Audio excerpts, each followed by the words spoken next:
आमच्या भगिनी प्रणितीताई शिंदेनी सांगितलं की बाबा लाच देऊन हे लोकांपर्यंत जात आहेत. त्यांना काय माहिती आहे भाऊ बहिणीचं प्रेम, त्यांना काय माहिती आहे आईवडिलांचं प्रेम, त्यांना काय माहिती आहे भावाभावातलं प्रेम.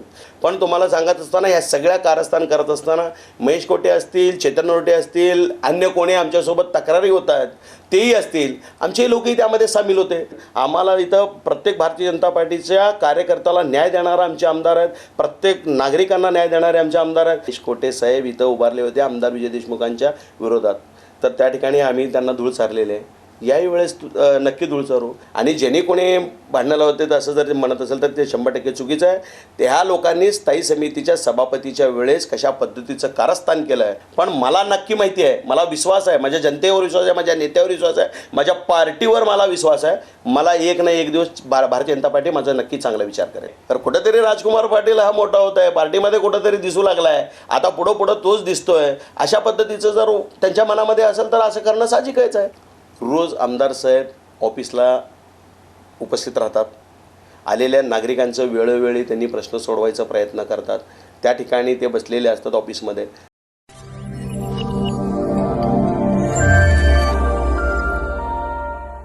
दर्शक नमस्कार.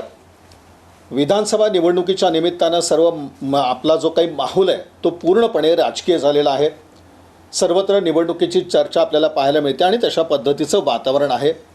सोलापूर शहरातल्या 3ही मतदारसंघामध्ये चुरशीचे सामने होते. जिल्ह्याचंही आपण वातावरण पाहिलं तर सर्वत्र एक उत्कंठापूर्ण अशा लढती आपल्याला होताना दिसत आहेत. या सगळ्यामध्ये चर्चेत मतदारसंघ साहजिक आपला शहर उत्तर मतदारसंघ. शहरमध्येच्या बाबतीत ती चर्चा होते, पण शहर उत्तरही अगदी विशेष चर्चेमध्ये. इथून महायुतीचे उमेदवार विजयकुमार देशमुख जे 4 वेळाला आमदार राहिले, त्यांच्या विरोधामध्ये आता माजी महापौर महेश कोठे हे या निवडणुकीत उभे आहेत. अन्य उमेदवार देखील आहेत आणि महेश कोठे आणि विजयकुमार देशमुख अशा या लढतीकडं सर्वांचं लक्ष लागलेल्या आरोप प्रत्यारोपाच्या फैरी झडत आहेत. शहर उत्तरच्या विकासाच्या बाबतीत चर्चा होते. याचबरोबर एकंदरीत जे महाविकास आघाडीने उमेदवार म्हणून दिले त्यांच्याविषयी देखील तितक्याच प्रमाणामध्ये चर्चा होते. एकंदरीत शहर उत्तरचं वातावरण आम्हाला काय सांगतं, तिथली परिस्थिती कशा पद्धतीची, असा संवाद आपण बिहार विशेष या कार्यक्रमाच्या माध्यमातून साधतो आहोत. आणि याकरता आपण बिहार विशेषच्या व्यासपीठावरती भाजपाचे नेते राजू पाटील यांना निमंत्रित केलं. पाटील साहेब, स्वागत आपलं. नमस्कार. राजू पाटील यांच्या बाबतीत खरं तर म्हणजे सोलापूरकरणात एक चांगली त्यांची ओळख आहे. एक भाजपाचा आक्रमक चेहरा असं म्हणून देखील त्यांच्याकडं पाहिलं जातं. विजयकुमार देशमुख यांचे कट्टर समर्थक असं देखील आपण त्यांना म्हणू शकतो, किंवा एक भाजपाचे निष्ठावान कार्यकर्ते आपण असं म्हणूयात. तर अशा पद्धतीनं राजू पाटील यांची ओळख होते. श्रीराम युवा सेनेच्या माध्यमातून त्यांचं कार्य आपल्यासमोर येतं. आणि आता विजयकुमार देशमुख यांच्या प्रचारासाठी जेव्हा ते मैदानात उतरलेले आहेत तेव्हा त्यांच्याकडनं सगळं चित्र जाणून घेणं महत्त्वाचं आहे. पाटील साहेब, सुरुवातीलाच असं म्हणायचं की मतदारांसमोर आज आपण जातोय. 4 वेळेला विजयकुमार देशमुख हे आमदार होते. आता आपण मतदारांसमोर जेव्हा जातोय तेव्हा कोणते मुद्दे आहेत? मी प्रथमतः तुमच्या बिहार न्यूज चॅनलचं मनापासून स्वागत करतो. आमच्यासारख्या कार्यकर्त्यांना या ठिकाणी तुम्ही स्टेज उपलब्ध करून दिलात त्याबद्दल मी तुमचंही मनापासून धन्यवाद मानतो. विधानसभा निवडणूक लागली आहे, सगळ्यांना ज्ञात आहे. आम्ही आमच्या आमदार विजयकुमार देशमुख मालक यांच्या संदर्भातलं जर बोलायचं झालं तर निवडणुकीला सामोरं जाताना आम्ही फक्त आणि फक्त विकास विकास विकास या मुद्द्यांवरच आम्ही निवडणूक लढवतो आहे. आणि सोलापूर शहर उत्तर विधानसभेच्या माध्यमातून जर सांगायचं झालं विकासाच्या संदर्भात गेले आपल्याला आपण ते जे बघतो आहे आज आपल्या माननीय आमदार विजयकुमार देशमुख मालकांच्या नेतृत्वाखाली घरकुल योजना एक चांगल्या पद्धतीचं अटल गृहनिर्माण संस्थेच्या माध्यमातून आपण 5,000 घरकुलांची नियोजन या ठिकाणी केलेलं आहे. त्यामध्ये 1200 नागरिकांना 1200 घरकुल त्यांना सुपूर्द करण्यात आलेलं आहे. त्याच पद्धतीनं सांगायचं म्हणजे महत्त्वाचं जे पाण्याचा विषय आहे, दुहेरी पाईपलाईनची जी योजना आहे ते आदरणीय देवेंद्रजी फडणवीस साहेब यांच्या माध्यमातून माननीय आमदार विजयकुमार देशमुख मालकांनी पाठपुरावा करून एक अतिशय अंतिम टप्प्यातला असलेला हा दुहेरी पाईपलाईनचा विषय आहे. येणाऱ्या काही दिवसातच आपल्याला 1 दिवसाआड किंवा रोज पाणी मिळेल अशा पद्धतीची व्यवस्था या दुहेरी पाईपलाईनच्या माध्यमातून या ठिकाणी होताना दिसते. त्याच पद्धतीनं सोलापूर शहर उत्तरमध्ये आज आपण पुण्यावरून जरी शहरामध्ये एंट्री करत असलो तर आपल्या छत्रपती संभाजी महाराजांचा जो पुतळा आहे तो सुशोभीकरणाचं काम माननीय आमदार विजयकुमार देशमुख मालकांनी या ठिकाणी या माध्यमातून केलेलं असेल. ते दिसतंय. त्याच पद्धतीनं महात्मा बसवेश्वर महाराजांचा जो पुतळ्याचं सुशोभीकरण आहे त्या माननीय आमदार साहेबांनी DPDCच्या माध्यमातून ते काम पूर्ण करून घेताना आज या घडीला दिसून येत आहे. असे अनेक कामं आहेत. आज आपण या ठिकाणी बघत असताना मुळेगाव व हैदराबाद रोडचा मुळेगाव रोडचं जे चौपदरीकरण आहे 15 कोटी रुपये मंजूर करून आणून त्या ठिकाणी रस्त्याचं मंजुरी अंतिम टप्प्यात आहे. ते काम लवकरात लवकर होऊन जाईल अशा पद्धतीचं या माध्यमातून सांगायला आम्हाला अतिशय आनंद वाटतो आहे. सोलापूर जिल्ह्यामध्ये सिव्हिल हॉस्पिटलची परिस्थिती पाहता तुम्हालाही माहिती आहे, पूर्ण जनतेला माहिती आहे सिव्हिल हॉस्पिटलमध्ये कशा पद्धतीची व्यवस्था किंवा थोडंसं तारांबळ उडते. ह्याचा विचार करून माननीय आमदार साहेबांनी एक चांगलं सुसज्ज असं महिलांसाठी खास करून त्या ठिकाणी 100 बेडचं महिलांसाठी आणि 100 बेडचं लहान शिशूंसाठी 200 बेडचं हॉस्पिटल या ठिकाणी आरोग्यमंत्री पालकमंत्री असताना त्या एक चांगल्या पद्धतीचं एक सुसज्ज असं गुरुनानक चौकामध्ये हॉस्पिटल चालू आहे. एक तुम्हीही जाऊन त्या ठिकाणी बघा आणि एक चांगल्या पद्धतीचं वातानुकूलित एक चांगल्या पद्धतीचं पुण्या मुंबईला असलेल्या हॉस्पिटलसारखं आपल्या सिव्हिल हॉस्पिटलची व्यवस्था या ठिकाणी मान्य आमदार साहेबांनी करून दिली. सिव्हिलवरचा ताण ज्याला आपण म्हणू कमी होईल आणि 100% होईल. ज्या प्रसूतीसाठी महिला तर त्यांची मोठी सुविधा त्या विशेष करून महिलांसाठी आणि लहान शिशूंसाठी एक वेगळीच व्यवस्था या माध्यमातून करून त्या ठिकाणी दिलेलं आहे. असे अनेक कामं आहेत. आज आपण बघत असताना आज स्मार्ट सिटीच्या माध्यमातून सिद्धेश्वर मंदिर राहू दे किंवा स्मार्ट सिटीच्या माध्यमातून अनेक आपले स्मशानभूमी राहू दे की आमदार साहेबांनी एक चांगल्या पद्धतीचं सुसज्ज असं पद्मशाली समाजांचं स्मशानभूमी राहू दे, रूपाभवानी राहू दे किंवा आपलं लिंगायत स्मशानभूमी राहू दे, अन्य सगळ्या समाजाच्या जे स्मशानभूमीचे ते डेव्हलपमेंट करण्याचं काम एखाद्या वेळेस अंत्यविधी होत असताना एक चांगलं वातावरण त्या ठिकाणी राहायला पाहिजे अशा पद्धतीची व्यवस्था माननीय आमदार साहेबांनी एक चांगल्या पद्धतीचं करून द्यायचा प्रयत्न या ठिकाणी केलेला आहे. महत्त्वाचं सांगायचं म्हणजे आपल्या सोलापूर शहरामध्ये जे अपघाताचं प्रमाण वाढलेलं व प्रदूषण वातावरण असे असताना ह्या गोष्टीचा विचार करून 2 महत्त्वाच्या शहरामधील 2 महत्त्वाच्या उड्डाणपुलांची व्यवस्था आणि मंजुरीचं काम या ठिकाणी केलेलं आहे. आज आपण त्या काम मंजूर करून घेतल्यावर गेल्या 2.5 वर्षामध्ये उद्धव ठाकरे साहेबांचं सरकार होतं, महाविकास आघाडी त्यांचं सरकार असताना त्या ठिकाणी ते काम रोखण्यात आलं. आज अंतिम टप्प्यामध्ये काम आहे, भूसंपादन करून घेतलेलं आहे, लवकरच त्याला टेंडर प्रोसिजर कंप्लीट झालेलं आहे आणि ते कामही सुरू होईल. असे अनेक कामं आपल्या या माध्यमातून या ठिकाणी होताना असं दिसू लागलेलं आहे. या सोलापूर शहर हे पर्यटन स्थळाचं म्हणजे एक पर्यटनाला जाणारं किंवा दुसरीकडे सगळीकडे जाण्यासाठी एक धार्मिक स्थळाला जाणारं एक सोलापूर शहर आहे. ह्याचा विचार करता आपल्या रूपाभवानी मंदिरालगत त्या ठिकाणी एक 10 कोटी रुपयाचा निधी मंजूर करून यात्री निवास असं एक चांगल्या पद्धतीचं आपल्याला या ठिकाणी शहरामध्ये आलेल्या लोकांना राहायला व्यवस्था झाली पाहिजे, जी गरज आहे त्याचा विचार करून या ठिकाणी आमदार साहेबांनी एक चांगलं काम करून द्यायचा प्रयत्न या ठिकाणी केलेला आहे. आज आरोग्याची काळजी घेण्याकरिता म्हणा एक व्यायामाचं सवय लागली पाहिजे लोकांना. आज शहर उत्तरमध्ये बघा ठिकठिकाणी ओपन जिम ज्या ठिकाणी चांगलं सुसज्ज असं गार्डन आहेत, ज्या ठिकाणी मैदान आहे त्या ठिकाणी एक सुसज्ज असं ओपन जिम करून उपलब्ध करून आज लोकांच्या सेवेसाठी या ठिकाणी देण्यात आलेलं आहे. असे अनेक कामं आहेत.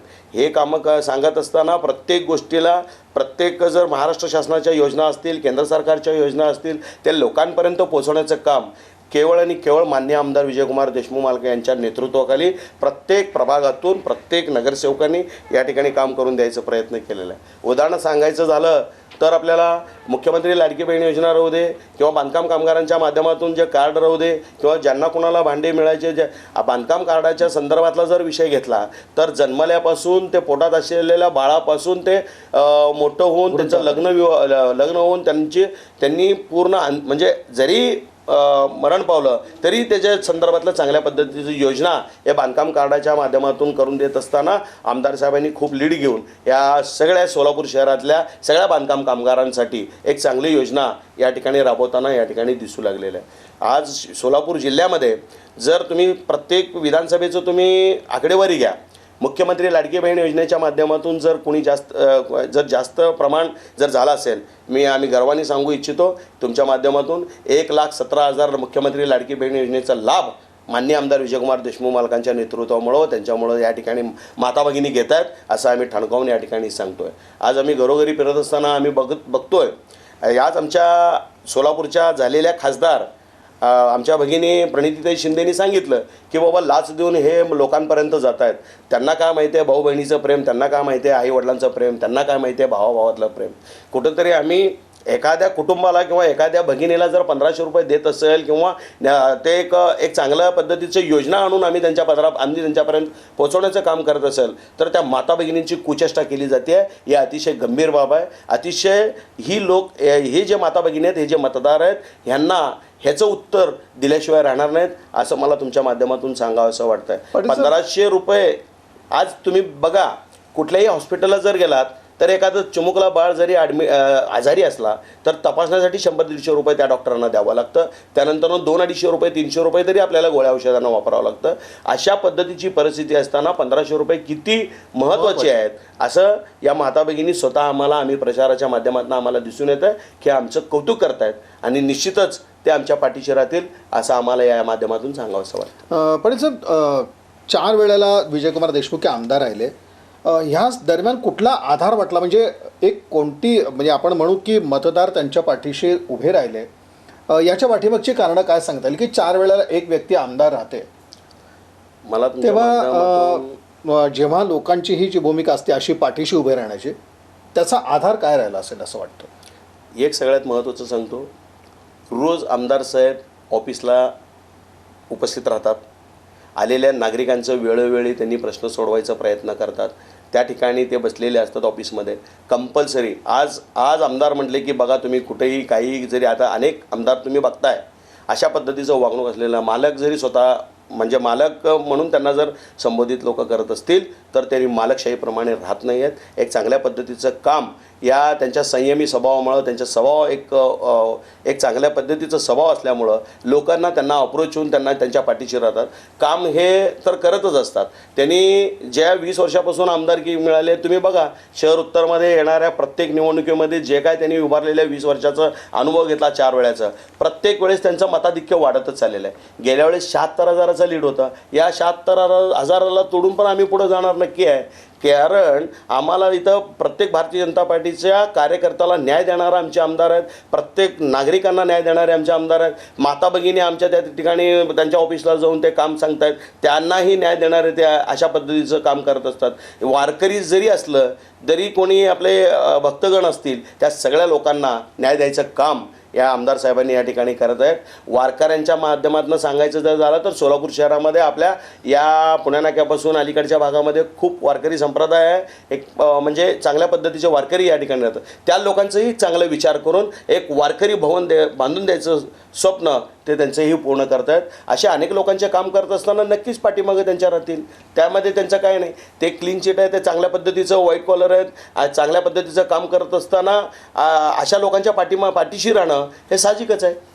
तुल्यबळ उमेदवार आजपर्यंत त्यांच्यासमोर नव्हता आणि त्याच्यामुळं विजयकुमार देशमुख यांचं, म्हणजे ज्याला म्हणू आपण, ते फावलं असाच शब्दप्रयोग होतो की तुल्यबळ लढतीचा तसा काही उमेदवार त्यांच्यासमोर आजपर्यंत नव्हता. त्यामुळं सहजासहजी त्यांनी आजपर्यंतच्या निवडणुका जिंकल्या, एक असं बोललं जातं की. आणि आता यावेळेला मात्र अगदी टफ फाईट असणारा असा एक उमेदवार आहे आणि त्याच्यामुळं मग सोपं नाही आहे. तुम्हाला 100% माहिती आहे, 2009ला हेच उमेदवार आमच्यासमोर होते. त्यांचा पराभव आम्ही चांगल्या पद्धतीने केला आहे हे पण तुम्हाला माहिती आहे, जनतेला माहिती आहे. जनतेच्या आशीर्वादाने 2009ला महेश कोटे साहेब इथं उभारले होते आमदार विजय देशमुखांच्या विरोधात. तर त्या ठिकाणी आम्ही त्यांना धूळ सारलेले आहे. याही वेळेस नक्की धूळ सारू. त्यांनी पुन्हा प्रयत्न करतात. ठीक आहे, जनता त्यांना माफ करणार नाही आणि जनता त्यांना उत्तर देईल असं तुमच्या माध्यमातून सांगायला आम्हाला काय वाटत नाही. याचबरोबर आता एक आपण थोडंसं जो काय आज तुम्ही आहात म्हणून हा प्रश्न आहे नक्कीच की विजयकुमार देशमुख यांच्या स्वभावाच्या बाबतीत किंवा कार्यपद्धतीच्या बाबतीत बोललं जातं आणि मग असा एक विषय येतो की नाही, म्हणजे त्यांनी अगदी घराघरातसुद्धा वाद निर्माण केले आणि असं बोलत असताना असं म्हणलं जातं की अगदी राजू पाटील यांच्या बाबतीत काय घडलं, तिथंसुद्धा त्या कुटुंबामध्ये वाद झाला असं म्हणतात ते. आणि तुम्ही तर शेवटी देशमुख यांचे समर्थकच आहात. मी भारतीय जनता पार्टीचा कार्यकर्ता तर नक्की देशमुख मालकांचा मी कार्यकर्ता पण आहे. मग हे आज तुमच्याकडनं जाणून घ्यायचं की असे आरोप होत असताना आज तुम्हीच मुलाखतीला आहात. ज्या पद्धतीनं ज्यांनी कोणी विरोधकांनी जर असं म्हणत असेल तर घराघरात भांडणं होते, अतिशय चुकीचं आहे. आम्हाला माहिती आहे कोण कसे वागत आहेत.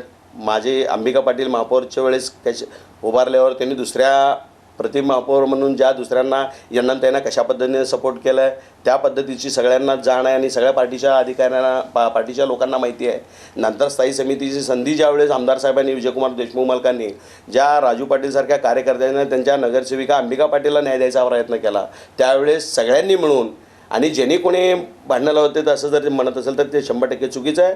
त्या लोकांनी स्थायी समितीच्या सभापतीच्या वेळेस कशा पद्धतीचं कारस्थान केलं आहे. एका कार्यकर्त्याला उलट मला सांगायचं आहे ज्या कायद्याचं पायमल्ली करून सुप्रीम कोर्टाचा आदेश आहे एखादी निवडणूक चालू असताना तर ती निवडणूक थांबवायची नसते असं सुप्रीम कोर्टाचा आदेश असतानासुद्धा स्थायी समितीचे सभापतीच्या वेळेस अंबिका पाटील या उभ्या होत्या त्यावेळेस आमच्याकडे 8 मतं होते आणि पुढं 6 मतं होते. आमचा विजय निश्चित होता. त्यावेळेस कलशेट्टी म्हणून निवडणूक अधिकाऱ्यांना एक व्हॉट्सअपवरचं मेसेज दाखवून त्या ठिकाणी निवडणूक थांबवण्यात आलेलं आहे. तुम्ही पहा तुम्ही अभ्यास करा की बाबा आपल्याला एखादं निवडणूक चालू असताना ते थांबवता येतच नाही म्हणून मी लागलीच कोर्टामध्ये धाव घेतलं आणि त्या ठिकाणी मी न्याय मिळवून आणला आणि पुन्हा ते आमच्या बाजूने निकाल लागला. पण तुम्हाला सांगत असताना ह्या सगळ्या कारस्थान करत असताना महेश कोटे असतील चैतन्य रोटे असतील अन्य कोणी आमच्यासोबत तक्रारी होत आहेत तेही असतील आमचे लोकही त्यामध्ये सामील होते.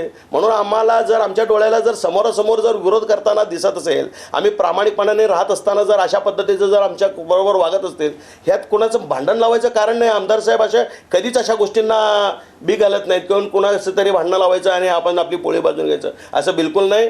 ज्यांनी आमच्यासोबत आम्ही ज्यांच्यावर नाराज आहे त्यांना चांगलं माहिती आहे की त्यांनी कशा पद्धतीचं महापौरच्या वेळेस आणि स्थायी समितीच्या सभापतीच्या वेळेस ज्या पद्धतीनं वागणूक दिली आहे हे पूर्ण भारतीय जनता पार्टीच्या अधिकाऱ्यांना माहिती आहे या पूर्ण आमच्या जनतेला माहिती आहे या आमच्या भागातील लोकांना सुद्धा माहिती आहे. सुरेश पाटलांच्या बाबतीत बोलताय तुम्ही हो वादच नाही.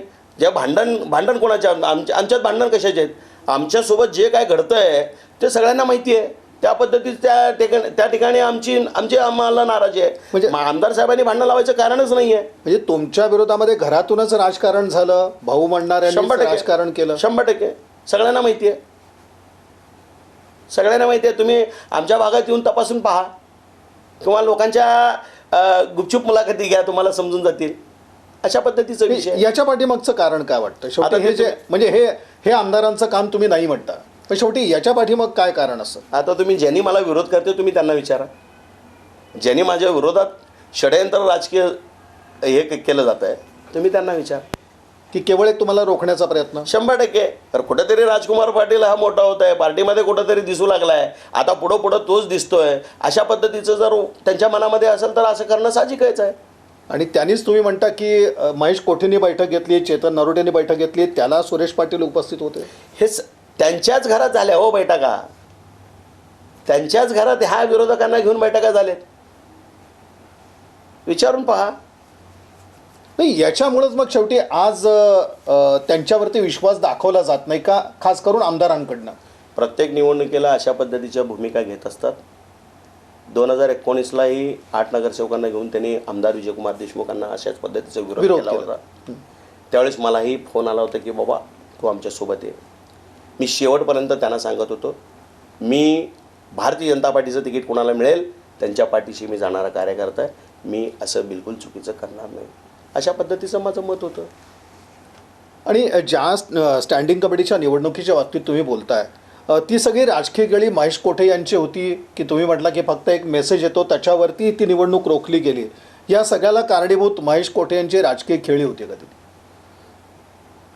मला एवढं आणि आज ते त्या पक्षात नाहीत तर दुसऱ्या पक्षात आहेत. बरं झालं तुम्ही विचारला. आज ते त्या पक्षात नाही ते त्यांनाच माहिती नसतं की त्यांनी किती पक्ष बदलतात. आज काँग्रेस झालं शिवसेना झालं राष्ट्रवादी झालं अन्य पुढील कुठल्या पक्षात जाणार आहेत ते माहिती नाही आहे. असे पक्ष बदलणारे लोक आहेत. म्हणूनच ही जी शहर उत्तरमधली जनता आहे त्यांच्या पाठीमागं बिलकुल राहू शकणार नाही.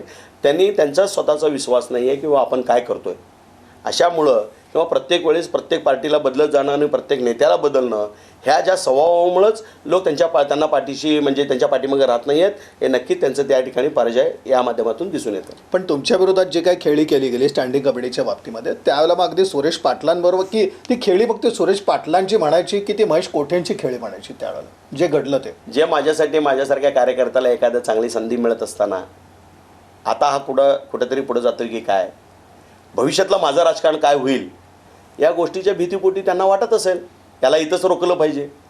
पण मला नक्की माहिती आहे, मला विश्वास आहे, माझ्या जनतेवर विश्वास आहे, माझ्या नेत्यावर विश्वास आहे, माझ्या पार्टीवर मला विश्वास आहे. मला एक ना एक दिवस भारतीय जनता पार्टी माझा नक्की चांगला विचार करेल. यादरच नेमके म्हणजे महेश कोठे यांनी आपल्या या चॅनलशीच बोलताना एक असं म्हटलेलं आहे, मी एक विधान असं केलेलं आहे की अगदी लिंगायत समाजाच्या मतावरच मी यावेळेला नक्की निवडून येईल. आता याच्यामध्ये काही तथ्यता वाटते का? म्हणजे अशा प्रकारचं जे विधान आहे, मी त्यांना विचारलं की पद्मशाली समाज मोठा आहे शहर उत्तरमध्ये, तर ते म्हणाले की पद्मशाली समाज हा तर माझ्या पाठीशी आहेच आहे, पण मी याला तुम्हाला दिसेल मतमोजणीनंतर की लिंगायत समाजाच्या मतावरती मी निवडून आलेलं असेल. हे जे विधान आहे ते नक्की काय सांगतं? बरं झालं तुम्ही विचारलात. खरं तर शहर उत्तरमध्ये हे समाजाच्या नावावर राजकारण केलं जात नाही. शहर उत्तरमधला नागरिक, शहर उत्तरमधला समाज, जो कुठलाही समाज असेल, उदाहरण द्यायचं म्हटलं तर भारतीय जनता पार्टीच्या म्हणजे 2012ला जी महानगरपालिकेची निवडणूक होती त्यावेळेस नगरसेविका अंबिका पाटील, माजी नगरसेविका अंबिका पाटील उभ्या होत्या. त्या विरोधात काँग्रेसकडून आमच्या भारतीताई इप्पलपल्ली उभ्या होत्या. त्या ठिकाणी बहुसंख्य पद्मशाली समाज आणि तेलुगू भाषिक असताना त्या ठिकाणी विकासाच्या मुद्द्यावर भारतीय जनता पार्टीच्या उमेदवार अंबिका पाटलांना भरपूर भरघोस मतांनी निवडून दिलं. 2017लाही त्याच पद्धतीचं विक्रमी मतांनी सोलापूर शहरामधून निवडून आणलं. हिथं समाजाचा विचार केला जात नाही. मी तुम्हाला ठणकावून सांगतो, लिंगायत समाज राहू दे ना अन्य आपला तेलुगू भाषिक पद्मशाली समाज राहू दे, हे 100% भारतीय जनता पार्टीच्या पाठीमागे राहणारा समाज आहे. पद्मशाली समाज आणि तेलुगू भाषिक हे बहुसंख्य कट्टर भारतीय जनता पार्टी प्रेमी असणारे गेल्या 30-40 वर्षापासून भारतीय जनता पार्टीच्या पाठीमागे राहतात. आमदार विजयकुमार देशमुख मालकांच्या पाठीमागे राहणार आहे. आज तुम्ही बघा, घरकुलच्या भागामध्ये जर तुम्ही यांनी घरकुल आम्ही असं केलं तसं केलं असं म्हणत असेल, ते स्वर्गीय गंगाधर पंत कुचन साहेबांनी ते घरकुल वसवलेलं आहे. त्या ठिकाणी कुचन साहेब असतील, बोल्ली साहेब असतील, अन्य आमचे नेते तेलुगू भाषिक असतील, त्यांना कुणी संपवलं हे समाजाला माहिती आहे. समाज त्याला नक्की उत्तर देईल. आमचा पद्मशाली समाज गप्प बसणार नाही. ज्या पूर्वीच्या नेत्यांना ज्यांनी कुणी संपवलं आहे महेश कोटेंनी, त्यांना उत्तर नक्की देतील. ते हे विसरणारे लोक नाही आहेत. आज तुम्ही त्या ठिकाणी त्या घरकुल भागामध्ये तुम्ही विकास केला म्हणून सांगताय, त्या ठिकाणी जर बघितलं तर अशुद्ध पाणी तुम्ही म्हणजे शुद्ध पाणी तुम्ही त्या माता भगिनींना, त्या नागरिकांना देऊ शकत नाही. त्या ठिकाणी बागवाननगरमधल्या परिसरामध्ये तुम्ही पहा काय परिस्थिती आहे. आज गेले तुम्ही 30-30 वर्ष झालं तिथं महानगरपालिकेचं माध्यमातून नेतृत्व करताय. तुम्ही ज्या ठिकाणी काम करत नाही म्हणून आम्हाला तिथं आमच्या आमदार साहेबांना तिथं जाऊन कोट्यवधी रुपयाचा निधी आणून त्या ठिकाणी काम करून द्यायचा प्रयत्न आता आम्ही करतोय. एक चांगल्या पद्धतीनं सुजलाम सुफलाम त्या घरकुल भागामध्ये होत असताना दिसू लागलेलं आहे. आणि घरकुल भागातील आज लोकसभेला तुम्ही बघितलेलं आहे, वन साईड त्यांनी आपल्या घरकुल भागातून भारतीय जनता पार्टीच्या पाठीशी राहून भरघोस मतांनी त्या ठिकाणी आम्हाला लीड या भागातून दिलेलं आहे. अशाच पद्धतीनं याही विधानसभेच्या निवडणुकीमध्ये आमदार साहेबांच्या नेतृत्व स्वीकारून आमदार साहेबांच्या पाठीशी हा पूर्ण पद्मशाली समाज आणि तेलुगू भाषिक आणि लिंगायत समाज सगळे राहतील. खासदार आपल्या इथल्या व्यासपीठावरती आले होते, खासदार धैर्यशील मोदी पाटील. तर त्यांनी सांगितलं की लोकांचा मूड बदललेला आहे आणि शहर उत्तरमधनं तुतारीच वाजेल असं ते म्हणतात. आता खासदारांचं हे विधान भाजपाचे नेतेगण कशा पद्धतीने मनावर घेत आहेत? आता त्या संदर्भात सांगायचं झालं तर शहर उत्तरच नाही, सोलापूर शहरामध्ये ज्या ठिकाणी मध्यमधून प्रणितीताई शिंदे 3 वेळा आमदार झाल्या, त्यांच्या मतदारसंघामध्ये 794चं लीड फक्त त्यांनी घेऊ शकले. ह्याच्यावरून तुम्ही विचार करा, 36,000चं लीड आमच्या शहर उत्तरमधून आहे. सोलापूर शहरामध्ये भारतीय जनता पार्टीच्या पाठीमागं, भक्कम भारतीय जनता पार्टीच्या पाठीमागं उभी असलेली ही जनता आहे. हे कदापि शक्य नाही आहे. आणि तुम्ही जे सांगताय, गेल्या वेळेस आता आमच्यामध्ये असलेले लोक काही काँग्रेसमध्ये गेलेले आहेत. 70,000वरनं 35,000 आम्ही लीड आणला आहे शहर उत्तरमधून. माझं त्यांना स्पष्ट सांगणं आहे, गेल्या वेळेस डॉक्टर प्रकाश आंबेडकर साहेब उभे होते, वंचितमधून उभे असताना त्यांना दलित आणि मुस्लिम समाजाची मतं त्यांना तिकडे गेली. काँग्रेसला मतं पूर्णतः कमी झाली होती, ते पूर्ण आमच्या भारतीय जनता पार्टीला मतं वाढलेले होते. अशा पद्धतीनं बघत असताना 2019ला जे आमचे मतं, आमचं जे 2019ला गेल्या लोकसभेला 40 ते 41,000 मताचा लीड आमच्या शहर उत्तरमधून होता. आताही लोकसभेला 36,000चं लीड आहे. 36,000चं लीड आहे, 4-5,000 मतांचा आम्ही कमी झाला आहे. पण आम्ही 100% गेल्या विधानसभेला 76,000चं लीड होतं, ते आपण 80,000च्या पुढं 100% नेऊ, आम्ही तुमच्या माध्यमातून या ठिकाणी ठाणकावून सांगतो.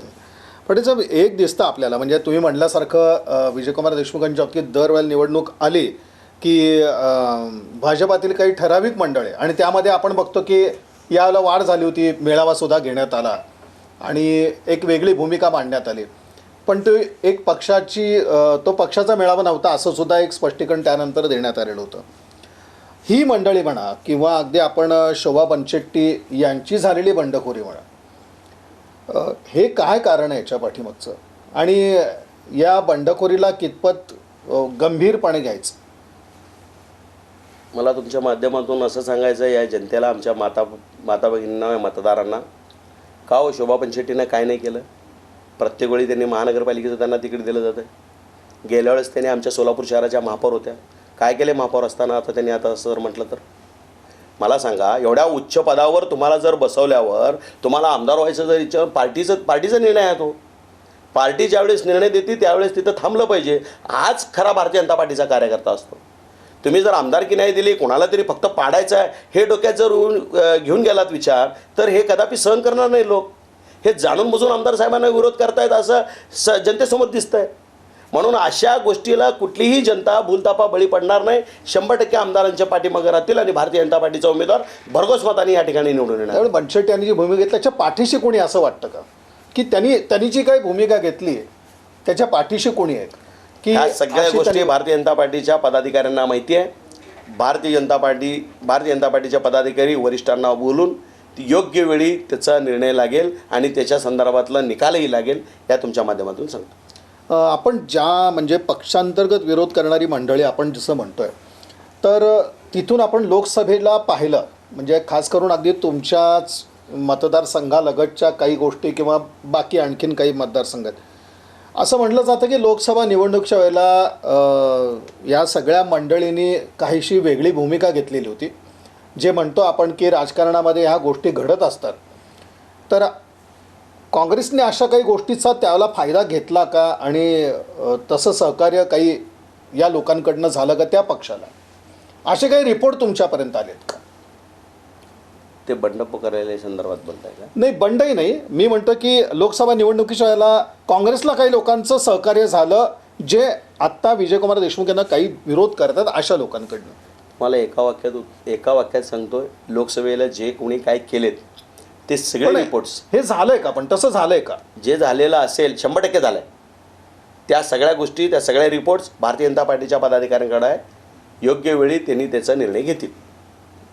बरेच तुम्ही लाडक्या बहीण योजनेचा म्हणजे एक उल्लेख केला अभिमानाने की सर्वाधिक आपण अर्ज भरून घेतले ते शहर उत्तरमध्ये भरून घेतलेले आहेत. आज या लाडक्या बहिणींकडनं भाजपला कशा पद्धतीच्या अपेक्षा? एवढी मोठी म्हणजे एवढ्या मोठ्या प्रमाणात ती योजना राबवली गेली शहर उत्तरमध्येच.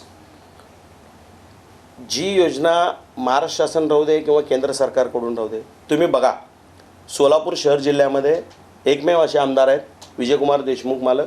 हे योजनांचा पुरेपूर लाभ या आपल्या भारतीय जनता पार्टीच्या नगरसेवकांच्या माध्यमातून ते करून घेत असतात आणि चांगल्या पद्धतीनं त्याचं नेतृत्व त्यांनी करून आम्ही लोकांपर्यंत योजना, जी कुठलीही योजना आहे, लाडकी बहीण योजना आहे, अन्नपूर्णा योजनेच्या माध्यमातून आम्ही सगळ्यांना KYC काढून त्यांना त्यांचे सबसिडी मिळवून द्यायचा प्रयत्न करतो आहे. अनेक गोष्टी आता मुख्यमंत्री सहायता निधी माध्यमातून अनेक लाखो लोकांचे लाखो रुपये त्या वैद्यकीय सेवेसाठी आम्ही आणून द्यायचा प्रयत्न करतो आहे.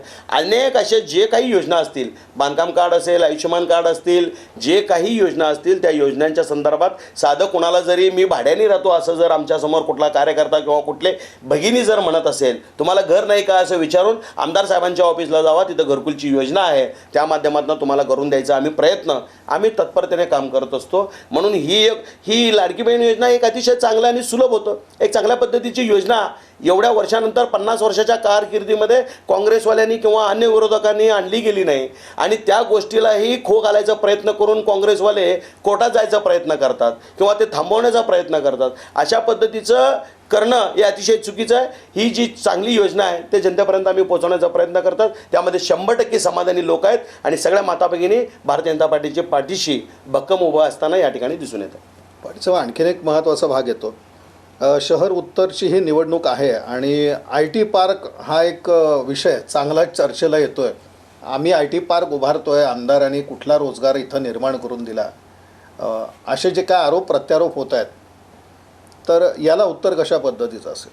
उलट मला तुम्हाला जसं मी प्रश्न टाकतो की तुम्ही बिहार चॅनलच्या माध्यमातून त्या ठिकाणी IT पार्कच्या ठिकाणी जावं. त्यांनी ज्या ठिकाणी केलेलं आहे असं सांगतायत, सुरुवात करतात असं सांगतात. त्या ठिकाणी प्रथमेश कोटे या नावाने डेव्हलपर्स म्हणून बोर्ड लागलेले आहेत. त्या ठिकाणी आजूबाजूला अनेक डेव्हलपरचे बोर्ड लागलेले आहेत. कुठेतरी येड्यात काढायचा धंदा असं करू नये. आणि त्या ठिकाणी तिथं आय टी पार्कला तुम्हाला पण माहिती आहे 500 ते 1000 एकरमध्ये आय टी पार्क उभारलं जातं आहे. कुठंतरी 30-40 एकरमध्ये असं जमिनी घेऊन अशा पद्धतीचं होत नाही.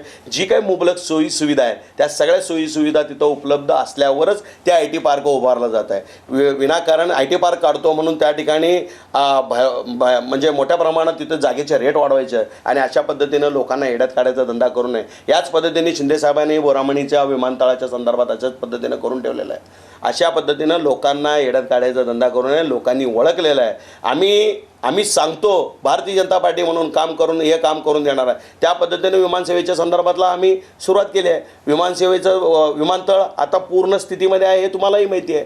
आता जे काही ॲग्रीमेंट होणार आहे, जे काही एजन्सींसोबत बोलणं होणार आहे त्यानंतर विमानसेवा सुरू होईल. विमानसेवा सुरू झाल्यावर ऑटोमॅटिकली आय टी पार्कच्या संदर्भात असतील, उद्योगाच्या संदर्भात असतील. आज तुम्हाला माहिती आहे जे उद्योजक आहेत त्यांना विमानसेवा असल्याशिवाय ते उद्योजक येऊ शकत नाहीत. आता ते थोड्याच दिवसामध्ये तेही विमानसेवा सुरू होणार आहे आणि चांगल्या पद्धतीनं आपलं सुजलाम सुफलाम या सोलापूर शहरातून होताना 100% दिसेल.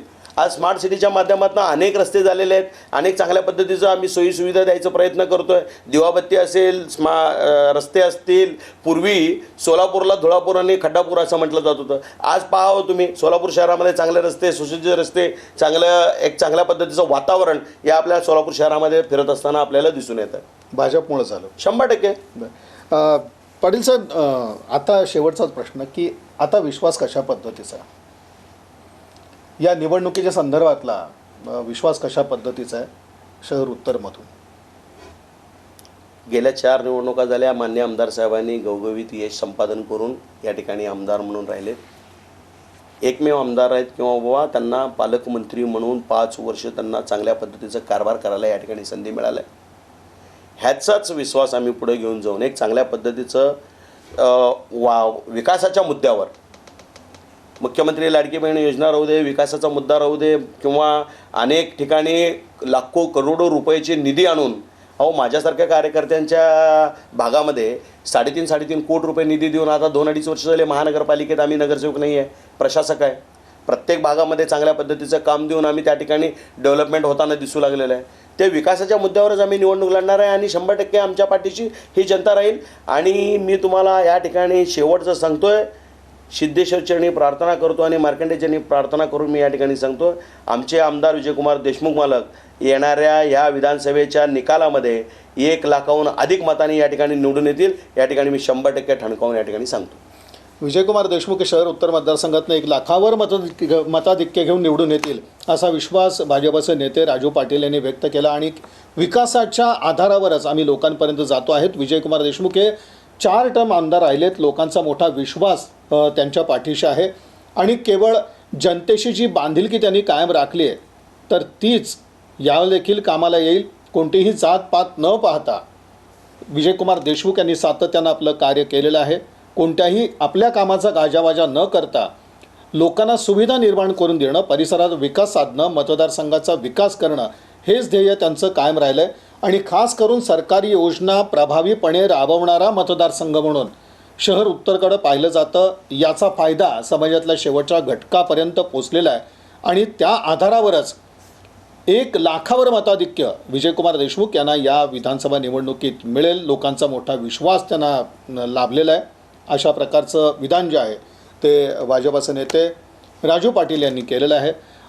निवडणुकीच्या दरम्यान त्यांनी विविध आमच्या प्रश्नांना उत्तरं दिली, सविस्तर संवाद साधला आपल्या दर्शकांशी. त्याबद्दल BR न्यूजच्या वतीने त्यांचे मनपूर्वक आभार. पाटील साहेब, धन्यवाद.